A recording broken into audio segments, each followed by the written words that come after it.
Hello everyone, welcome to the Manu Law classes. Today is 6th of May 2024. Welcome to the session of Daily News Analysis. I am Naresh Sharma and we are going to discuss today's important current affairs. First of all, just have the thought of the day. Great things happen to those who don't stop believing, trying, learning and being grateful. तो जो लोग होते हैं उनके साथ में जो अच्छी चीजें होती हैं, जो ग्रेट थिंग्स होती हैं, वो कभी भी रुकती नहीं है। किनके साथ? जो बिलीव करते हैं। मीन्स अगर उनको अपने आप पर बिलीव है, वो ट्राई करें लगातार, कंटिन्यूसली ट्राइंग और continuously they are learning something new and being grateful. ये किसके लिए है?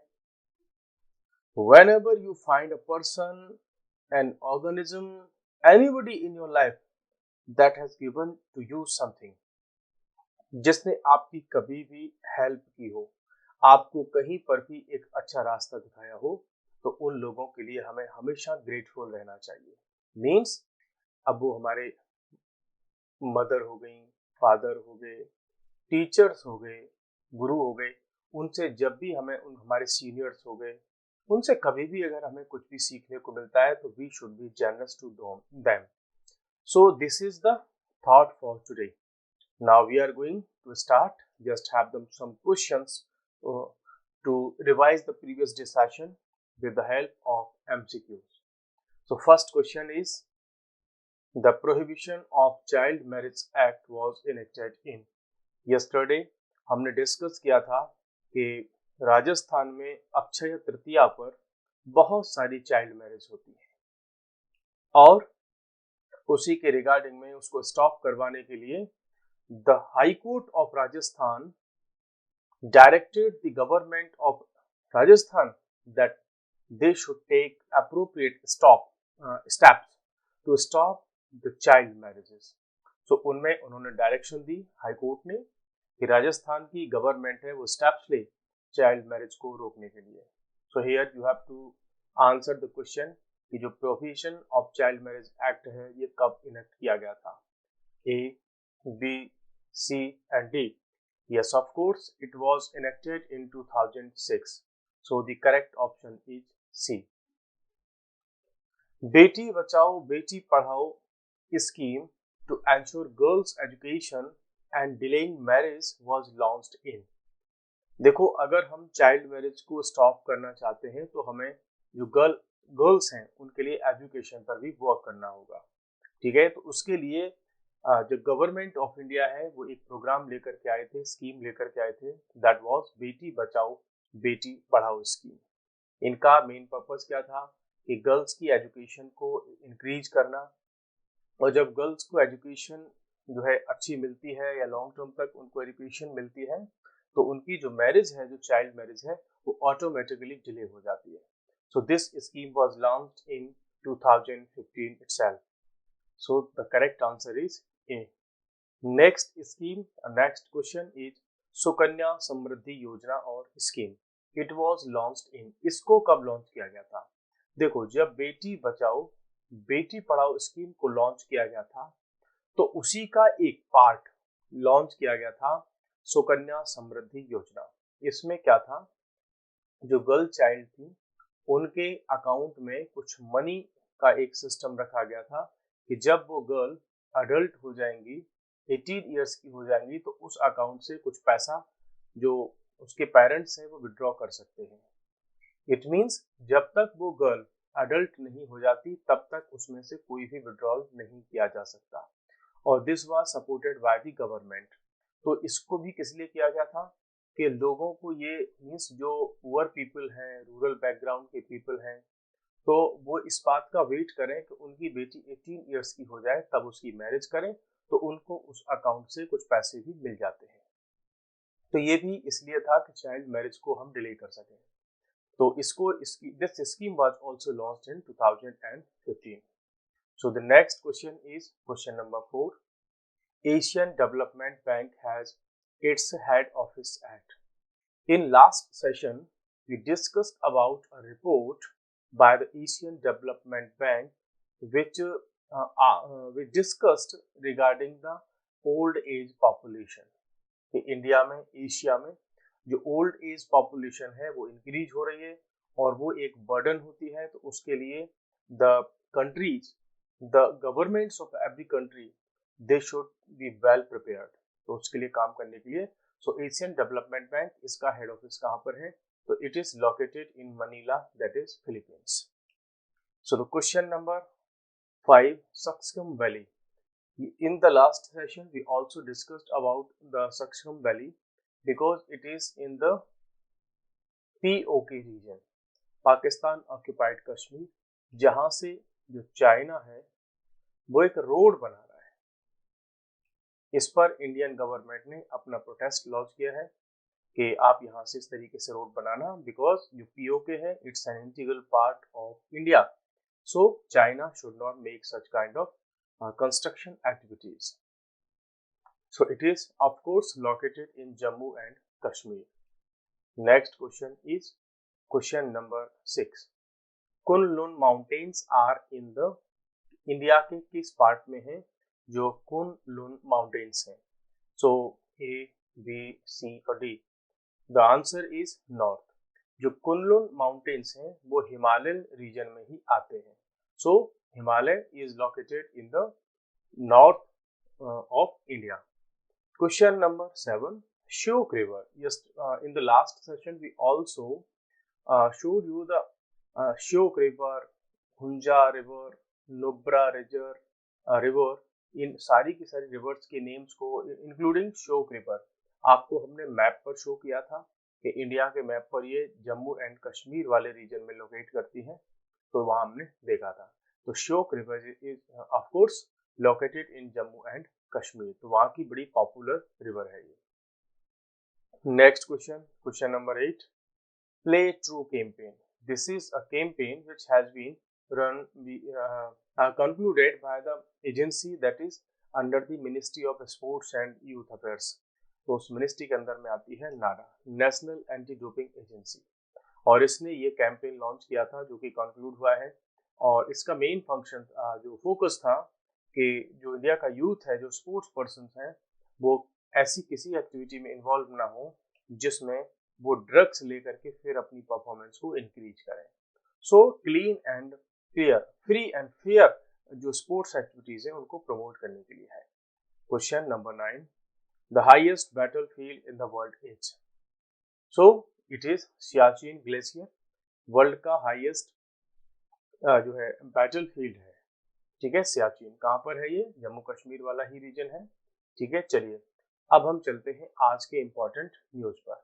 टुडेज करंट अफेयर्स क्या है? अभी जो बजरंग पूनिया है, देखो जब ऐसा कोई भी प्लेयर या कोई भी पर्सनालिटी अगर वो कहीं न्यूज में आते हैं किसी भी रीजन से, तो उनके बारे में आपको कुछ बेसिक पॉइंट्स हमेशा पता होने चाहिए, बिकॉज वहां से बहुत सारे क्वेश्चंस फ्रेम होते हैं एग्जामिनेशन में।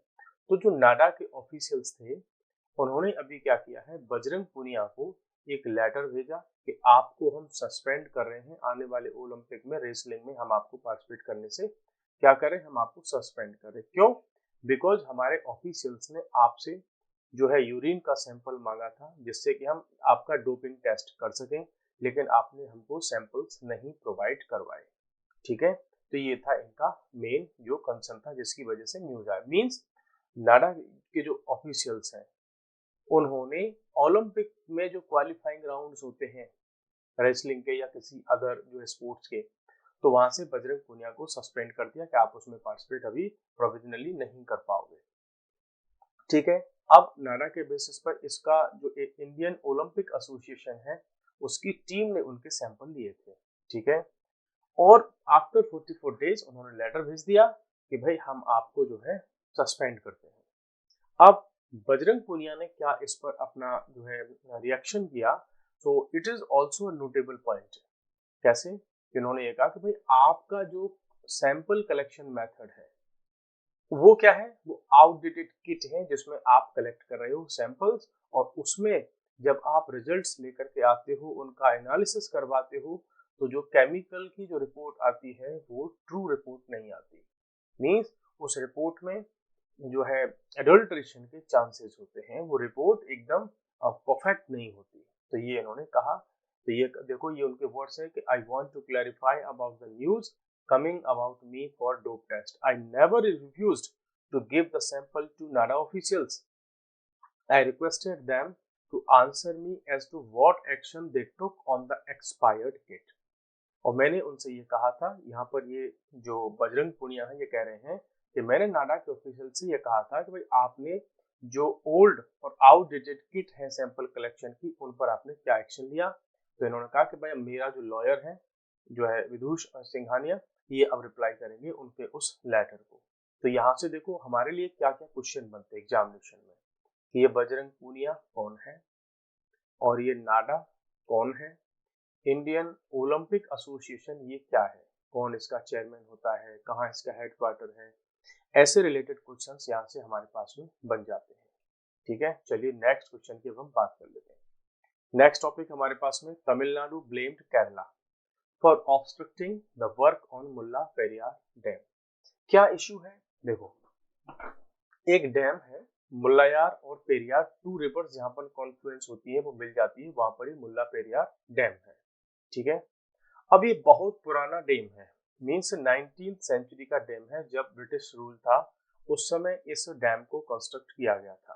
ठीक, लेकिन उस समय की जो सिचुएशंस थी उसमें जो तमिलनाडु की गवर्नमेंट है, इट मीन्स तमिलनाडु उस समय जो स्टेट था, उसको इस रिवर का सारी की सारी अथॉरिटीज दी गई थी, सॉरी इस डैम की, that Tamil Nadu will be responsible and have the powers to maintain, repair and have the authority on this dam. तो ये तमिलनाडु को ये पावर दी गई थी। अब तमिलनाडु इसकी रिपेयरिंग वगैरह करता है, ठीक है, करता है, ठीक है। अब कई बार क्या होता है कि जो केरला है वहां पर इसमें से कुछ लीकेज होकर वाटर चला जाता है, या कई बार रिपोर्ट आती है कि ये डैम कभी भी ब्रेक भी हो सकता है अगर इसका प्रॉपर जो है टेक केयर नहीं किया जाएगा तो। अब केरला क्या कह रहा है, बिकॉज इस पर ऑलरेडी सुप्रीम कोर्ट में केस भी चल रहा है, तो केरला कह रहा है कि सुप्रीम कोर्ट में केरला ने यह कहा कि देखो ये पहले हम आप जान लो कि देखो तमिलनाडु ने ये कहा है कि देखो जो केरला सुप्रीम कोर्ट में आकर के जो बार बार रोना रोता है कि साहब मुल्ला पेरियार डैम की बहुत अच्छे से जो है उसका मेंटेनेंस नहीं हो रहा है, तो तमिलनाडु ने ये कहा कि ऑन द वन हैंड जो केरला है वो क्राइम फॉल कर रहा है, रो रहा है, ऐसा कंप्लेन कर रहा है, इसकी प्रॉपर टेक केयर नहीं हो रही है, रिपेयरिंग नहीं हो रही है। लेकिन वहीं ऑन द अदर हैंड जो केरला की अथॉरिटीज हैं, गवर्नमेंट अथॉरिटीज हैं, वो इसकी रिपेयरिंग करने से हमारे ऑफिसर्स को रोकती हैं, उनको परमिशन नहीं देती।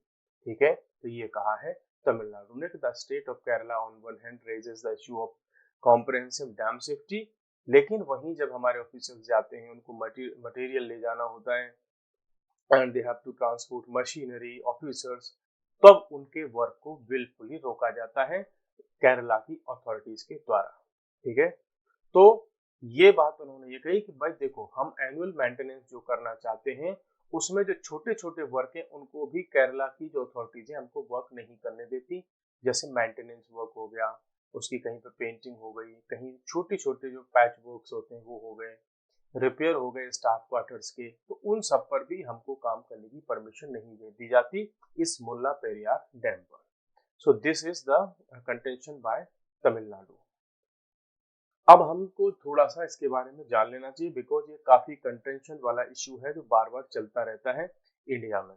सो ये एक इमेजिनरी ग्रेविटी डैम है जो कि कौन कौन सी रिवर पर है, पेरियार रिवर पर है, और कहाँ पर है, एक्चुअली केरला में है। अब देखो ये ध्यान रखना, यहाँ से क्वेश्चन कई बार पहले भी आया है कि बिकॉज इसका मेंटेनेंस वर्क कौन देखता है, तमिलनाडु, लेकिन है कहाँ पर, ये केरला में, और केरला में भी कहाँ पर, कार्डेमम हिल्स पर, तो इसको ध्यान रखना है। और कहाँ पर, वेस्टर्न घाट्स में। देखो ये अगर हम इसको इंडिया का मैप को ये साउथ वाला साइड देख लें तो दिस इज द वेस्टर्न घाट और this is the eastern Ghats, तो ये इस रेंज में है क्या आपका ये जो मुल्ला पेरियार डैम है। ठीक है, और कौन कौन सी रिवर के कॉन्फ्लुएंस पे बनता है, तो ये मुल्लायार और पेरियार, तो दोनों ही रिवर का जो नेम है उसी से इसका नेम है मुल्ला पेरियार। ठीक है, दोनों रिवर का नेम है।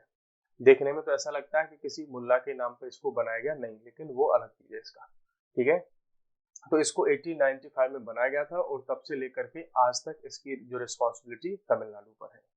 पेरियार नेशनल पार्क भी इसके अराउंड वाले रीजन में आता है, जहां पर जो बहुत सारी बायोडाइवर्सिटी है उसके टेक केयर करने के लिए, उसको प्रोटेक्ट करने के लिए यहाँ पर नेशनल पार्क भी ऑलरेडी बनाया गया है।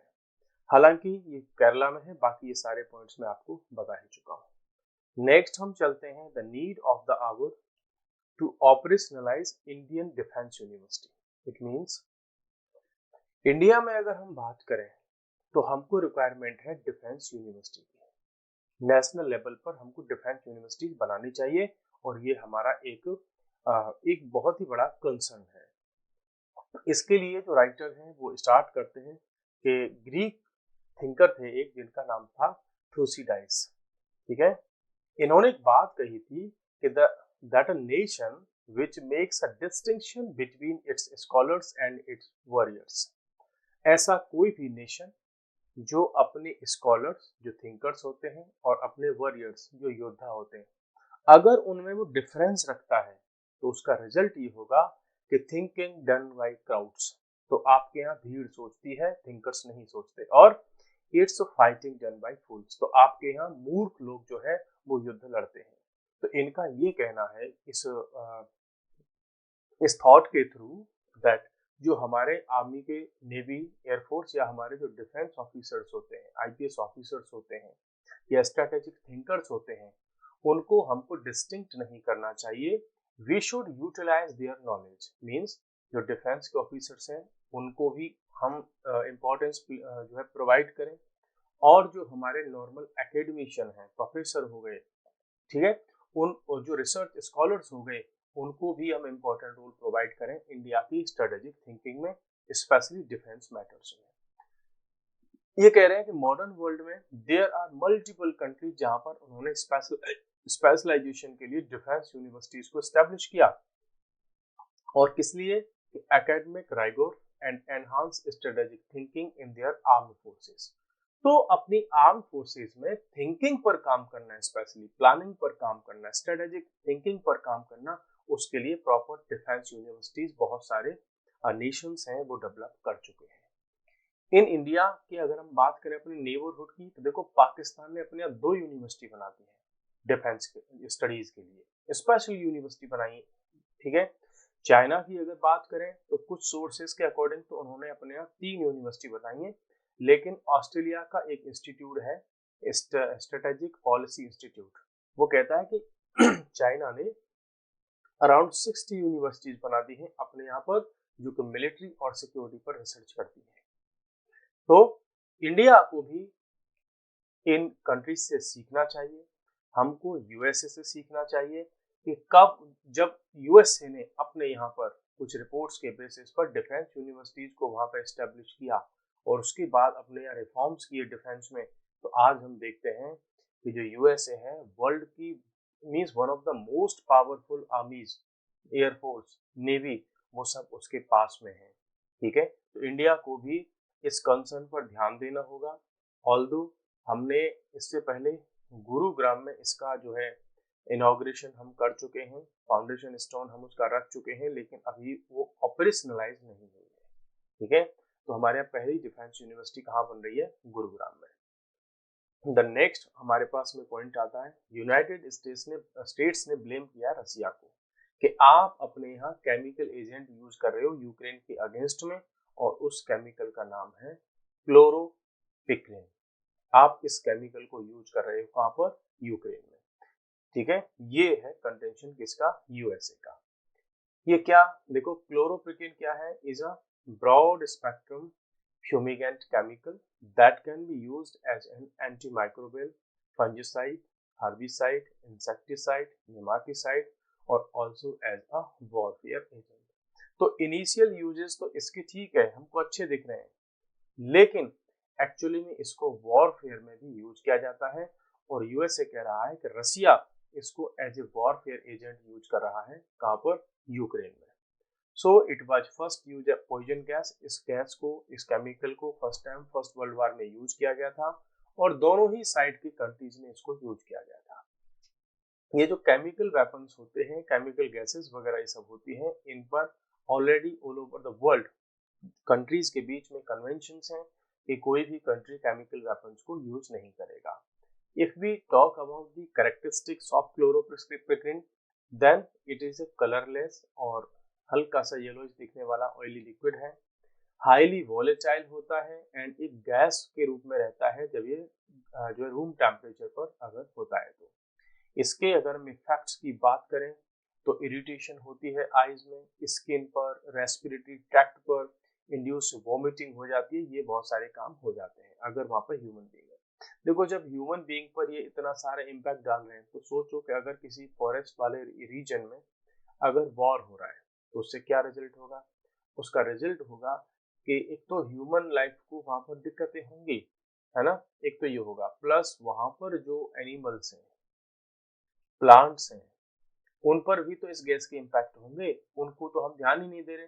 सो दैट्स वाई जो केमिकल्स हैं वो ह्यूमन के लिए, एनिमल्स के लिए, बायोडाइवर्सिटी के लिए, सस्टेनेबल डेवलपमेंट के लिए, नेचर के लिए, सबके लिए हार्मफुल होते हैं। So chemical weapons are munitions, other devices which use the toxic effects of chemicals on living organisms to cause death or other harm। तो जो केमिकल वेपन्स होते हैं वो इस प्रकार के म्यूनिशन होते हैं जिसमें ह्यूमन की डेथ करने के पर्पज से उनको यूज किया जाता है या उनको अदर हार्म करने के लिए इनका यूज किया जाता है।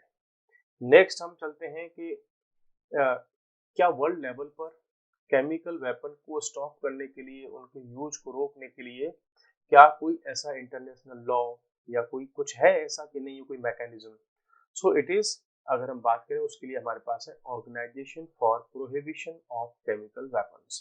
तो OPCW is an institution, organisation जो है ऐसी कन्वेंशन को, रूल्स को इम्प्लीमेंट करती है जो केमिकल वेपन को रोकना चाहते हैं। So it is the implementing body for the chemical weapons convention. जो एक पहले से कन्वेंशन है उसमें ये रूल्स हैं कि कैसे कैसे हम केमिकल वेपन्स को स्टॉप कर सकते हैं। Its mission is to implement the provisions of the chemical weapon convention to achieve a vision of a world free of chemical weapon. तो इस ऑर्गेनाइजेशन का, इस कन्वेंशन का एक विजन है कि पूरा हमारा जो वर्ल्ड है वो केमिकल वेपन से फ्री हो जाए, तो कोई भी कंट्री कभी भी केमिकल वेपन्स का यूज ना करे। If we talk about this organization, so this organization has 193 countries as its members. India also its a member. India भी इसका मेंबर है और इस ऑर्गेनाइजेशन को नोबेल पीस प्राइज भी मिला था 2013 में for its extensive efforts to eliminate chemical weapons. तो इस ऑर्गेनाइजेशन ने वर्ल्ड लेवल पर बहुत सारे ऐसे कैंपेन चलाए और डिप्लोमेटिक एफर्ट्स किए, वहाँ की गवर्नमेंट्स के साथ में डिस्कशंस किए और उन सब के बेसिस पर इसको एक नोबेल प्राइज भी उस समय मिला था। So this is very important organisation for this world to make this world chemical weapon free. So today we have discussed multiple news, multiple points. Now we are going to summarise this session today. So I hope that you enjoyed this session and we will meet again in another session. So goodbye, take care.